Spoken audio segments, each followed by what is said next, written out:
Para pendengar yang terkasih dalam Yesus Kristus, dimanapun Anda berada dan apapun yang sedang Anda lakukan, kiranya berkat Tuhan selalu menyertai Anda dan nama Tuhan dipermuliakan. Kita berjumpa kembali di dalam program Katekisasi bersama dengan kami, yang dipersembahkan oleh Reformed Broadcasting Ministry yang dikelola oleh Sekolah Tinggi Teologi Reformed Indonesia atau disingkat STTRI, yang dulu dikenal dengan STTRII. Nah, saudaraku yang terkasih dalam Tuhan, jikalau Anda ingin mengenal lebih lanjut tentang sekolah kami, Sekolah Tinggi Teologi ini, yang sudah didirikan lebih dari 20 tahun, dan ingin mengenal program-program studi yang kami tawarkan, Anda bisa mengunjungi website kami di www.reformedindonesia.ac.id www.reformedindonesia.ac.id. Atau Anda bisa menghubungi kami di 021 799 0357 021 799 0357, tentu pada hari dan jam kerja. Dan di sana ada staf-staf kami akan menolong Anda untuk mendapatkan informasi yang Anda inginkan. Nah, saudara yang terkasih dalam Tuhan, kita sudah sampai kepada penghujung pembahasan mengenai perjamuan kudus. Sudah sejauh ini kita membahas tentang perjamuan kudus, namun ini adalah beberapa hal yang penting lagi yang dibahas dalam Katekismus Heidelberg mengenai perjamuan kudus. Kita sampai kepada pertanyaan yang ke-80. Demikian bunyi pertanyaan 80 Katekismus Heidelberg. Apa beda antara perjamuan kudus di dalam gereja Protestan dengan misa gereja Roma Katolik? Maka jawab dari Katekismus Heidelberg adalah sedemikian. Perjamuan kudus Protestan ya khususnya menegaskan kepada kita bahwa kita telah beroleh pengampunan sempurna atas segala dosa kita melalui korban Yesus Kristus, yang satu-satunya yang telah dipersembahkannya sendiri satu kali saja di kayu salib. Dan bahwa oleh Roh Kudus kita dijadikan anggota tubuh Kristus.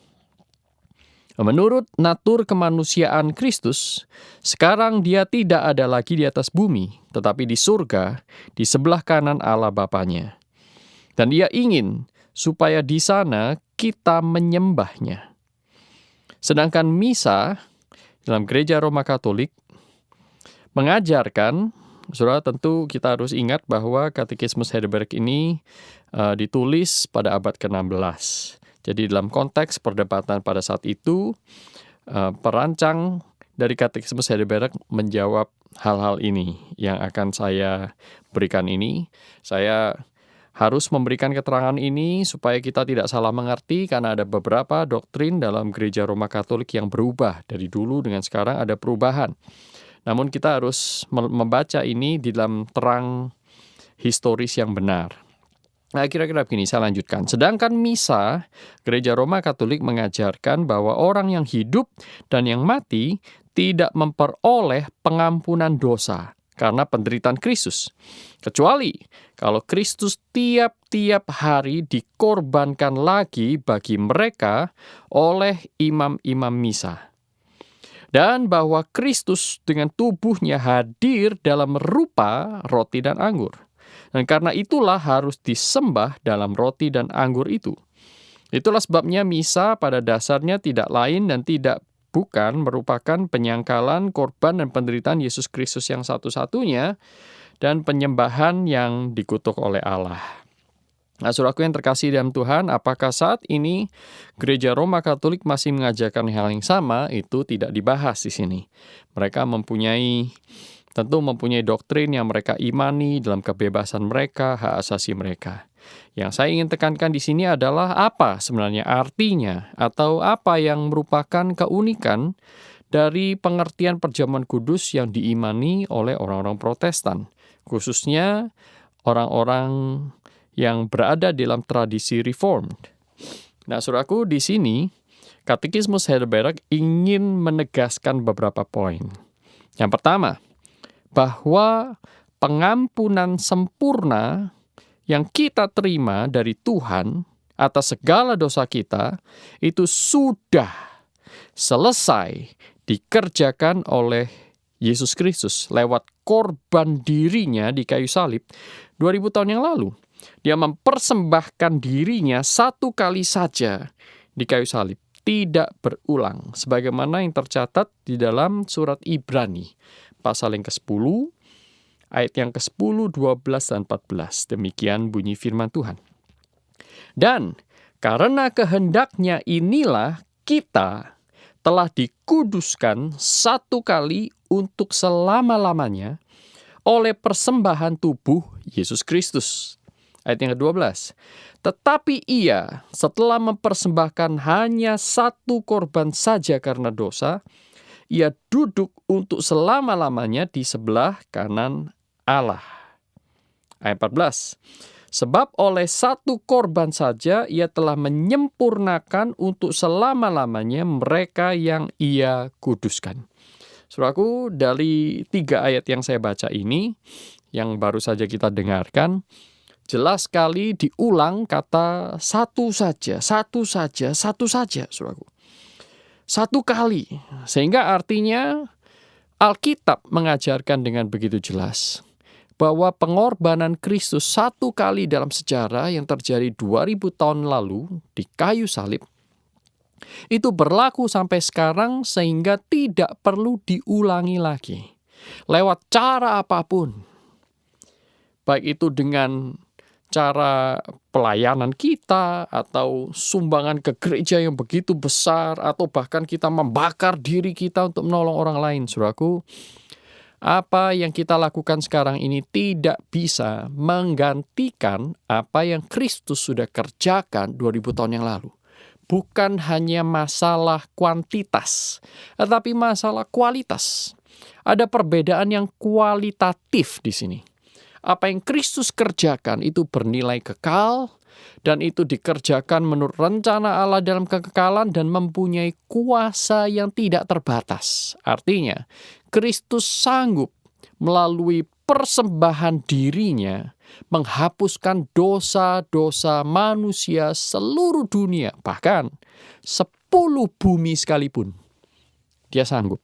Dan itulah nilai pengorbanan Kristus yang tidak mungkin diulang, tidak mungkin digantikan, disubstitusikan oleh yang lain. Melalui perbuatan manusiakah? Melalui upacara-upacara keagamankah? Tidak ada satupun di muka bumi ini yang bisa menguduskan secara tuntas, mengampuni dosa kita secara lunas di hadapan Allah, kecuali korban persembahan tubuh Yesus Kristus yang satu kali terjadi dan untuk selama-lamanya dipersembahkan kepada kita, untuk kita, mengubah kita, mentransformasi kita. Nah, saudaraku, tidak ada lagi yang lain. Kristuslah yang menjadi satu-satunya penolong kita. Nah, saudaraku yang terkasih dalam Tuhan, dan kemudian ditambahkan di dalam Katekismus Heidelberg ini, poin yang kedua, yaitu bahwa melalui Roh Kudus, kita dijadikan anggota tubuh Kristus. Roh Kudus yang mempersatukan kita dalam tubuh Kristus, yang membuat saudara dan saya yang percaya kepada Yesus Kristus menjadi bagian di dalam kerajaan surga. Bagian dari keluarga Allah sendiri. Nah, ini adalah pekerjaan Roh Kudus dan bukan, sama sekali bukan pekerjaan dari sakramen. Sakramen hanyalah tanda yang menandai sesuatu yang lain yang lebih besar darinya. Yang tidak lain adalah hal ini termasuk, yaitu penyatuan kita oleh Roh Kudus ke dalam tubuh Kristus dengan Kristus sebagai kepala satu-satunya. Nah, saudaraku yang terkasih dalam Tuhan, Di sini kita melihat bahwa kita tidak berkompromi tentang siapa yang kita sembah. Bukan hanya itu, kita juga tidak berkompromi tentang bagaimana kita ditebus dan diselamatkan. Tidak lain yaitu melalui Yesus Kristus.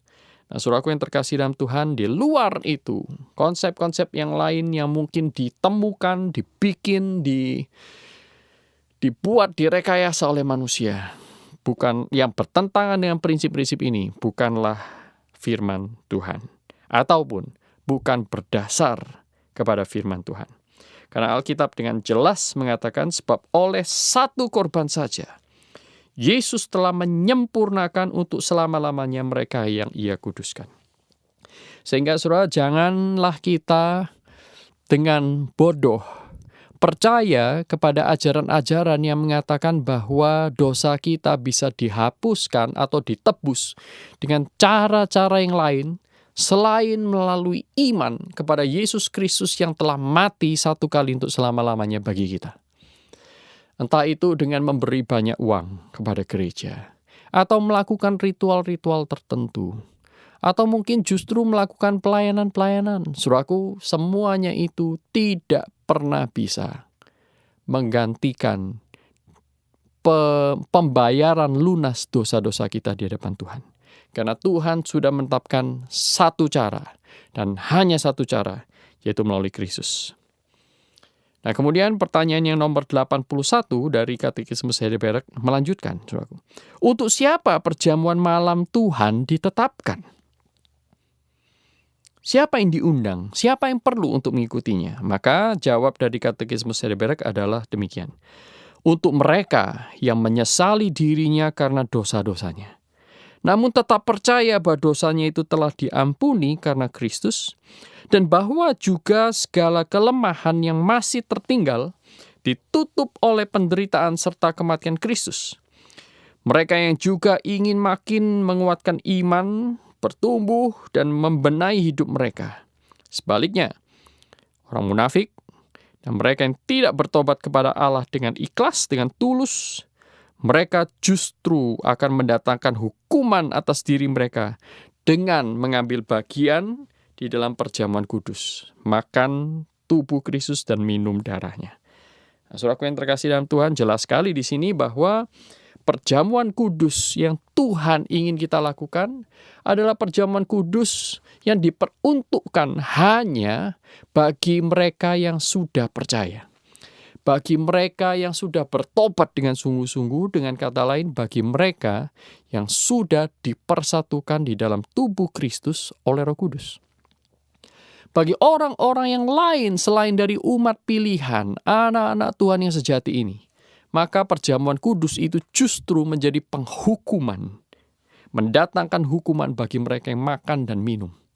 Mengapa? Karena dengan demikian mereka memandang remeh institusi atau upacara yang Tuhan perintahkan. Dengan memandang remeh apa yang Tuhan perintahkan, mereka memandang remeh pula siapa yang memerintahkan, yaitu Tuhan sendiri. Dan untuk perlawanan dan pemberontakan ini, mereka layak untuk mendapatkan hukuman dari Allah. Mereka tidak memberi hormat yang sepantasnya, mereka tidak taat mutlak kepada Tuhan. Nah, saudaraku yang terkasih dalam Tuhan, dan Katekismus juga mengajarkan, mungkin kita memang bukan orang yang suci. Sehingga ketika kita memakan roti dan anggur itu pun, kita tidak dalam kondisi suci sepenuhnya. Namun yang dimaksudkan di dalam Katekismus ini adalah kita boleh memakannya sekalipun kita masih mempunyai natur keberdosaan. Itu tidak apa-apa, karena memang tidak mungkin kita akan suci selama di dunia ini.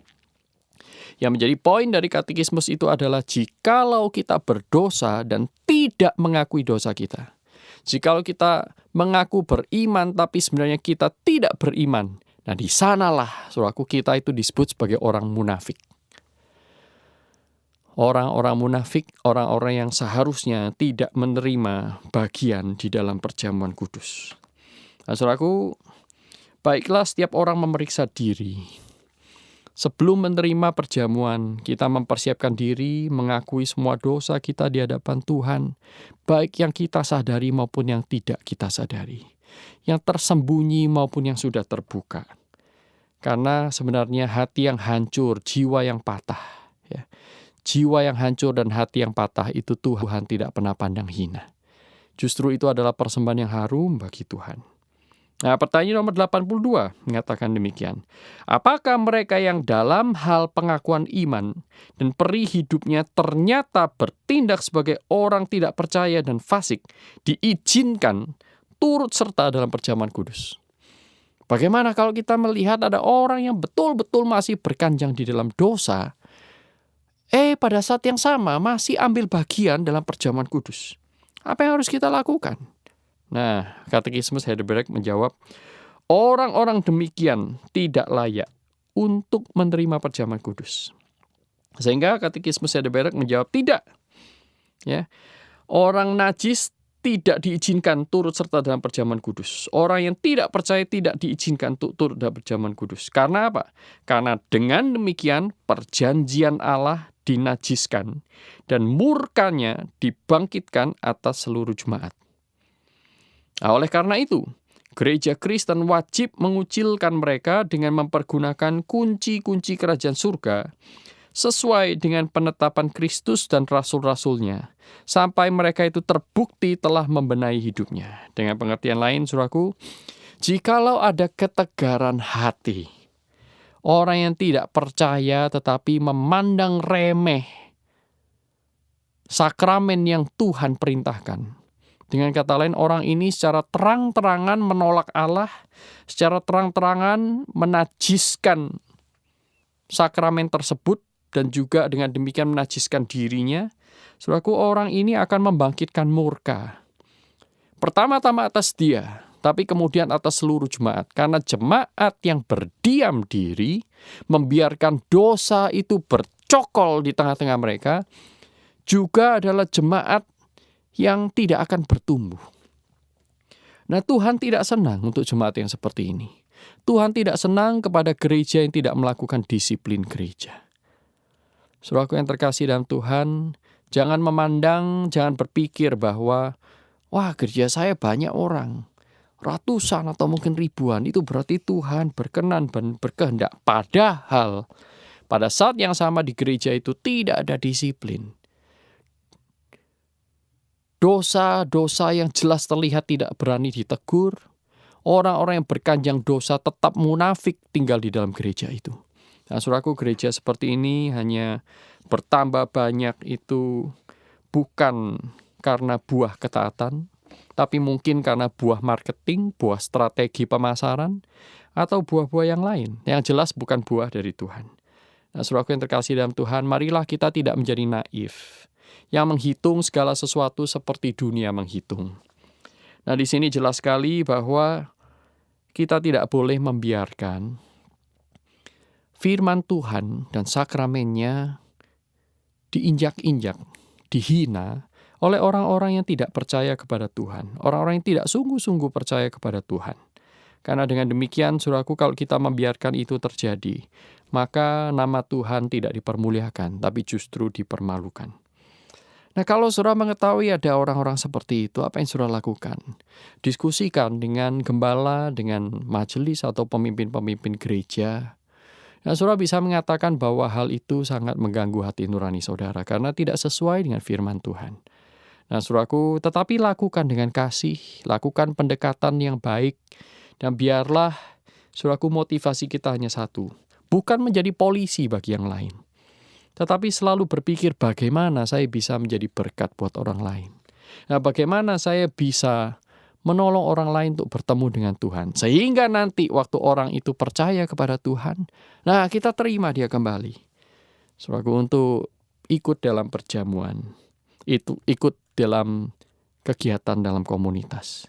Nah, kiranya Tuhan memberkati kita semua, saudaraku, dan apapun yang saudara punyai, miliki, semuanya dari Tuhan. Ingatlah, Tuhan saja yang layak kita muliakan. Marilah kita betul-betul menjadikan Tuhan dalam hidup kita. Dalam sakramen, dalam kehidupan bersakramen, kehidupan bergereja, kehidupan kerja, keluarga, dan sebagainya. Biarlah nama Tuhan saja yang ditinggikan. Shalom. Bersama dengan kami sekali lagi RBM, Reform Broadcasting Ministry, yang dipersembahkan oleh Sekolah Tinggi Teologi Reform Indonesia yang berlokasi di Jakarta Selatan. Tuhan memberkati kita semua.